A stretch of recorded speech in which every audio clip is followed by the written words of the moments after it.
عمران خان نے کیے کچھ نہیں، چلے جی انہی کی بات کو سچا کر لیتے، عمران خان نے کیے کچھ نہیں، لیکن بھائی ہمیں اگلی بات بھی بتاؤ، عمران خان کی کوئی شوگر مل نکلی ہے تو دکھائے، کہاں ہے؟ انڈیا میں ہے، دبئی میں ہے، یونان میں ہے یا یوگنڈا میں ہے، جو ابھی تک منظر عام پر نہیں ہے۔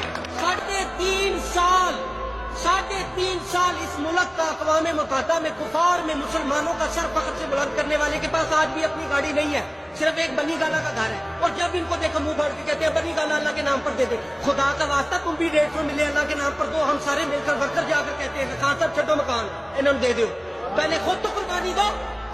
تم 3.5 سال کا حساب مانگ رہے ہو، جو 3.5 سال کا حساب مانگ رہے ہیں، اور یہ بتائیں کہ جنہوں نے 50 سال سے ملک کو کھوکھلا کیا ان کا حساب کون دے گا؟ میرے دادا یا آپ کے دادا؟